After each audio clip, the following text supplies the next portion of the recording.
नमस्कार दोस्तों, स्वागत है आप सभी का चैनल प्रेपनोवा में। आई होप आप लोग अच्छी से अपनी पढ़ाई कर रहे होंगे और आपने एनिशिएंट और मेडाइवल हिस्ट्री की वीडियोस जो हमने एमसीक्यूज पे बनाए हैं टॉपिक वाइज वो देख चुके होंगे। दोस्तों, आज हम शुरू करने जा रहे हैं आधुनिक भारतीय इतिहास से रिलेटेड टॉपिक्स को। तो इसमें सबसे पहला जो टॉपिक आज मैं लेकर आई हूँ, यूरोपीय कंपनियों का आगमन। भारत में किस प्रकार जो यूरोपीय थे उनकी कंपनियां कैसे आई, कैसे उन्होंने अपने व्यापार को एस्टेब्लिश किया और धीरे धीरे फिर वो जो व्यापार के लिए एस्टेब्लिशमेंट थी, कैसे भारत पर उन्होंने उसको आधिपत्य जमा लिया, अपना मतलब साम्राज्य स्थापित कर लिया। ठीक है, तो इसके बारे में हम डिटेल में इस मॉडर्न हिस्ट्री के अंदर पढ़ेंगे। तो चूंकि आज ये मॉडर्न हिस्ट्री की पहली वीडियो है, तो इसको बिना किसी देर के हम शुरू करते हैं ताकि इसको बेहतर तरीके से समझ पाएं। और भी ज्यादा बेहतर तरीके से समझने के लिए आप इसी चैनल पर यूरोपीय कंपनियों का आगमन करके एक एनसीईआरटी से रिलेटेड एक टॉपिक की वीडियो बनी हुई है, जिसमें डिटेल में आप इसके बारे में देख के समझ सकते हो और फिर आप ये एमसीक्यूज की वीडियो करेंगे तो डेफिनेटली आप इसके ऑप्शंस के साथ में क्रैक कर पाएंगे। तो चलिए बिना किसी देर के शुरू करते हैं आज की वीडियो। क्वेश्चन नंबर 1, भारत में समुद्री मार्ग की खोज और यूरोपीय शक्तियों के आगमन का सबसे प्रमुख कारण क्या था? दोस्तों, उसके ऑप्शंस हैं भारत में राजनीतिक शक्ति की स्थापना करना, बी मसालों एवं पूर्वी देशों के व्यापार पर सीधा नियंत्रण स्थापित करना, सी भारत में ईसाई धर्म का प्रचार करना, डी मुगल साम्राज्य की सहायता करना। तो दोस्तों, भारत में समुद्री मार्ग की जो खोज हुई और यूरोपीय शक्तियां जो इसमें आए भारत में, तो इसका सबसे प्रमुख कारण था मसाले एवं पूर्वी देश के व्यापार पर सीधा नियंत्रण स्थापित करना। क्योंकि जब यूरोपीय शुरुआत में आए यहाँ पे, तो उनका उद्देश्य केवल व्यापार था, राजनीतिक नियंत्रण ये बाद में स्थापित हुआ।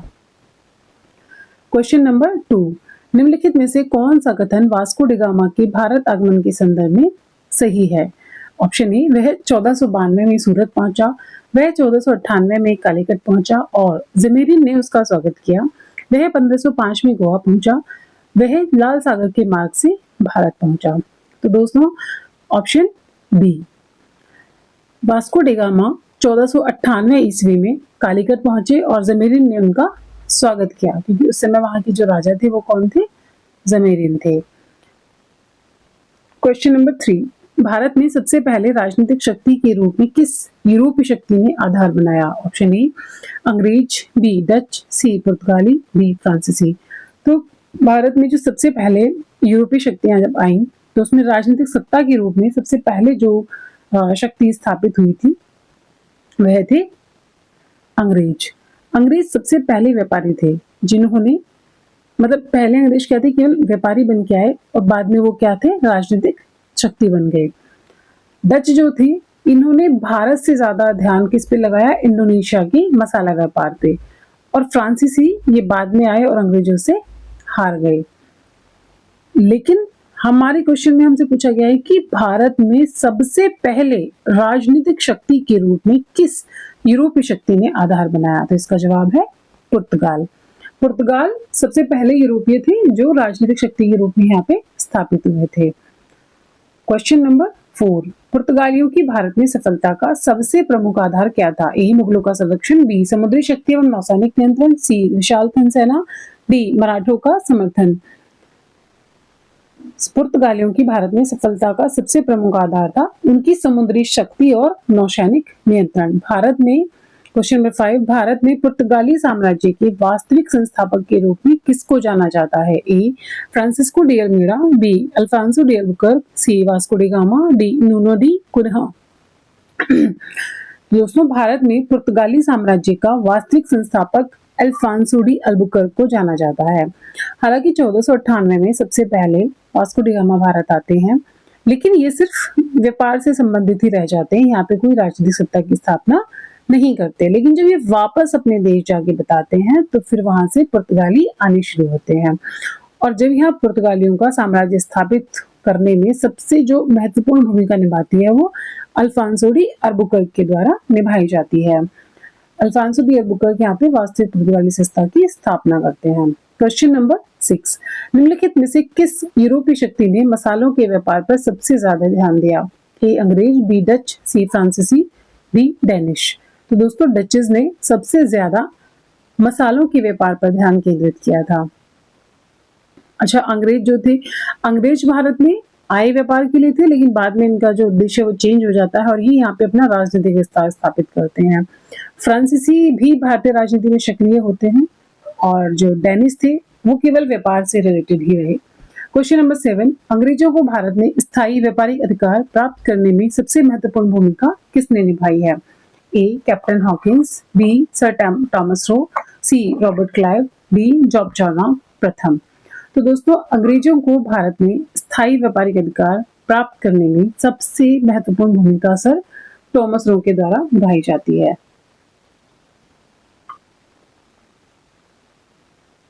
अब आप याद करेंगे तो हमने मेडिवल हिस्ट्री के अंदर पढ़ा था कि सर थॉमस रो पहले ये थे अपने बाहर से आने वाले प्रथम यात्री थे जो कि किसके दरबार में आते हैं? जहांगीर के दरबार में। और ये जहांगीर के दरबार में आते हैं लेकिन व्यापार के उद्देश्य से नहीं, ये केवल यहाँ देखने के लिए आते हैं और बाद में जाकर के फिर यहाँ पे व्यापारिक अधिकार प्राप्त करने में महत्वपूर्ण भूमिका निभाते हैं। क्वेश्चन नंबर 8, अंग्रेजों की भारत में पहली स्थायी व्यापारिक सफलता किस घटना से जुड़ी है? ए सूरत फैक्ट्री की स्थापना, बी गोवा विजय, सी प्लासी का युद्ध, डी बक्सर का युद्ध। तो दोस्तों, हमने मेडिवल हिस्ट्री के अंदर पढ़ा था कि सबसे पहली जो व्यापारिक सफलता की घटना मानी जाती है ये है सूरत फैक्ट्री की स्थापना। अंग्रेजों के पुर्तगालियों के द्वारा सूरत में अपनी फैक्ट्री की स्थापना की जाती है जिससे यहाँ पे अगर इसकी नींव पड़ती है अंग्रेजी शासन की। क्वेश्चन नंबर 9, निम्नलिखित में से किस यूरोपीय शक्ति ने भारत की अपेक्षा इंडोनेशिया पर अधिक ध्यान दिया? ए पुर्तगाल, बी अंग्रेज, सी डचेस, डी फ्रांसीसी। यूरोपीय शक्ति ने भारत की अपेक्षा इंडोनेशिया पे ज्यादा ध्यान दिया डचेस ने। इनका प्रमुख उद्देश्य क्या था? मसाला व्यापार, तो इसलिए इन्होंने वहां पे ज्यादा ध्यान दिया। क्वेश्चन नंबर 10, भारत में डचों के पतन का प्रमुख कारण क्या माना जाता है?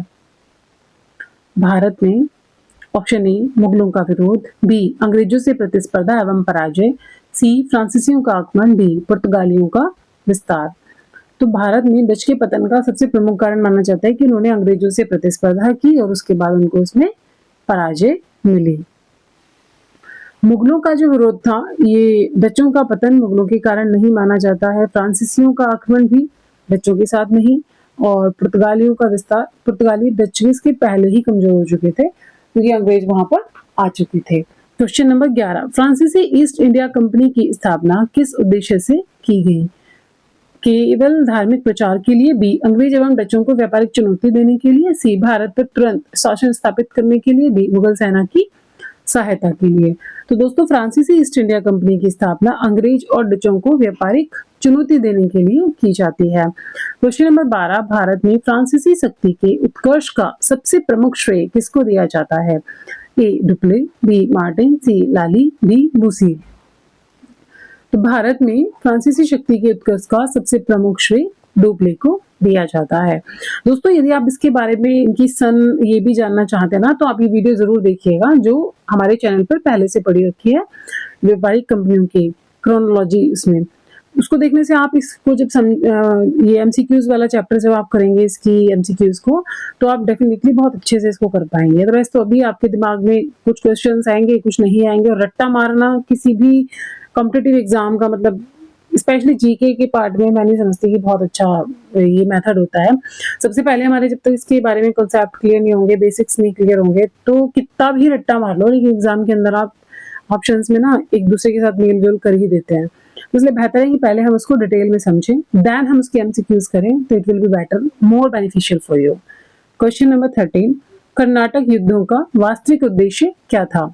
ए मुगल साम्राज्य की रक्षा करना, बी दक्षिण भारत में व्यापारिक एवं राजनीतिक प्रभुत्व स्थापित करना, सी मराठों को पराजित करना, डी पुर्तगालियों को हटाना। तो दोस्तों, कर्नाटक युद्ध जो होते हैं उसका सबसे प्रमुख उद्देश्य दक्षिण भारत में व्यापारिक एवं राजनीतिक प्रभुत्व की स्थापना करना माना जाता है। क्वेश्चन नंबर 14, भारत में फ्रांसीसी राजनीतिक महत्वाकांक्षा का अंत किस युद्ध के बाद माना जाता है? ए प्लासी के युद्ध के बाद, बी बक्सर के युद्ध के बाद, सी वांडीवास के युद्ध के बाद, डी पानीपत की तृतीय युद्ध के बाद। तो भारत में फ्रांसीसी राजनीतिक महत्वाकांक्षा का जो अंत है ये वांडीवास के युद्ध के बाद माना जाता है। अब आपने पढ़ा होगा मेडिवल हिस्ट्री के अंदर, मैंने इनकी सबकी ही आपको सने पढ़ाई हुई है। प्लासी का युद्ध बक्सर का युद्ध, पांडीवास का युद्ध, पानीपत का तृतीय युद्ध बहुत ही इंपॉर्टेंट है। इनकी क्रोनोलॉजी पूछ ली जाती है कि कब ये युद्ध हुए, उसको फर्स्ट से लेके और लास्ट तक आप बताइए क्रोनोलॉजी वाइज, या मैच दी फॉलोइंग्स के अंदर आप इनको मैच कीजिए। तो ये सब चीज़ें आपको बेहतर तरीके से पता होनी चाहिए और ये आप जरूर इसको समझने की कोशिश करें उस वीडियोस के थ्रू। क्वेश्चन नंबर 15, बम्बई अंग्रेजी के अधिकार में किस प्रकार आई? ए, युद्ध के द्वारा, बी, खरीदकर, सी, पुर्तगाल की राजकुमारी के दहेज के रूप में, डी, मुगल सम्राट के उपहार के रूप में। तो दोस्तों, हम सबने जब हिस्ट्री को पढ़ा है तो उसमें हमने ये कहानी पढ़ी थी कि जब पुर्तगाल की राजकुमारी का विवाह होता है तो उनके दहेज में क्या दिया जाता है? बम्बई अंग्रेजों के अधिकार में आ जाती है। क्वेश्चन नंबर 16, कलकत्ता नगर की स्थापना का श्रेय किसे दिया जाता है? A, Robert Clive, B, Job Charnock, C, Hawkins, D, Thomas नो। तो जॉब चार्नॉक को कलकत्ता नगर की स्थापना का श्रेय दिया जाता है, यानी कि ये इसके क्या थे? वास्तुकार, आर्किटेक्ट। क्वेश्चन नंबर 17, भारत में डैनिशों की सबसे महत्वपूर्ण बस्ती कौन सी थी? ए, गोवा, बी, ट्रैमकोर, सी, मद्रास, डी, पौंडीचेरी। तो भारत में जो डैनिश थे उनकी सबसे महत्वपूर्ण बस्ती ट्रैमकोर रही थी। क्वेश्चन नंबर 18, पुर्तगालियों के पतन का सबसे महत्वपूर्ण कारण क्या माना जाता है? ए, धार्मिक कट्टरता, भ्रष्टाचार तथा स्पेन के साथ विलय, बी, मुगलों का आक्रमण, सी, मराठों की शक्ति, डी, फ्रांसीसियों का विस्तार। तो दोस्तों, पुर्तगालियों के पतन का सबसे महत्वपूर्ण कारण माना जाता है धार्मिक कट्टरता, भ्रष्टाचार तथा स्पेन के साथ उनका विलय। क्वेश्चन नंबर 19, भारत में अंग्रेजों की अंतिम सफलता का सबसे महत्वपूर्ण कारण क्या था? ए, वो सबसे पहले भारत आए थे, बी, उनकी नौसैनिक शक्ति, आर्थिक संसाधन तथा कूटनीति श्रेष्ठ थी, सी, उन्हें सभी भारतीय शासकों का समर्थन प्राप्त था, डी, वो सबसे अधिक धार्मिक थे। तो भारत में जब अंग्रेजों की अंतिम सफलता हुई उसका सबसे प्रमुख कारण ये था कि उनकी जो नौसैनिक शक्ति थी, उनका आर्थिक संसाधन और उनकी जो कूटनीतियां थी वो बहुत ही श्रेष्ठ थी। क्वेश्चन नंबर 20, अंततः भारत में राजनीतिक साम्राज्य स्थापित करने में कौन सी यूरोपीय शक्ति सबसे ज्यादा सफल रही? तो क्वेश्चन नंबर 20 का आंसर है अंग्रेज। ये हमने सबने पढ़ा, भारत अंग्रेजों का गुलाम रहा। तो सवाल आया जब हमारे पास कि भारत में राजनीतिक साम्राज्य स्थापित करने में सबसे ज्यादा सफलता कौन सी यूरोपीय शक्ति को रही? अंग्रेजी को। तो दोस्तों, ये 20 MCQs की एक वीडियो थी जो भारत में यूरोपीय किस प्रकार उनकी कंपनियां आती हैं और अपना शासन स्थापित करती हैं, इसके बारे में। आगे हम इसी के बारे में डिटेल्स में ये टॉपिक्स को पढ़ेंगे कि कैसे अंग्रेजी ईस्ट इंडिया कंपनी भारत में आई और किस प्रकार उसने यहाँ पे अपना साम्राज्य स्थापित किया। सारे एक्ट्स को जानेंगे जो भारत शासन अधिनियम, रेगुलेटिंग एक्ट्स, और इसके अलावा जो आंदोलन हुए, मतलब भारतीय राष्ट्रीय कांग्रेस की स्थापना हुई, उसके किस अधिवेशन में किस चीज की भूमिका थी, क्या अपनाया गया, क्या चीज पे बहस हुई, किस प्रकार मुस्लिम लीग का मांग की गई, कैसे बंगाल का विभाजन हुआ, वो सारी चीजें हम इसमें टॉपिक वाइज कवर करेंगे। तो फिलहाल ये 20 MCQs की video just it's like overview for you, कि मतलब आप इसमें समझ पाए कि हाँ भाई किस तरीके से यूरोपीय कंपनियां भारत में अपने शासन को स्थापित करती हैं। तो चलिए ठीक है, नेक्स्ट वीडियो में फिर हम मिलते हैं जल्द ही। अब ये सीरीज जो है ये कंटिन्यू रहेगी आधुनिक भारतीय इतिहास की। अभी पीछे मैं एक हफ्ते नहीं को ये डाल पाई इसके बारे में क्योंकि थोड़ा मैं बिजी थी, बट अभी ये कंटिन्यूटी के साथ रहेगी। तो आप डेली इस चीज को देखना ना भूलें और चैनल को लाइक और सब्सक्राइब जरूर करें ताकि कोई भी वीडियो अपलोड हो तो आपके पास फर्स्ट नोटिफिकेशन आए उसका। तो ठीक है, चलिए दोस्तों, मिलते हैं नेक्स्ट वीडियो में। तब तक के लिए थैंक यू। जय हिंद, जय भारत।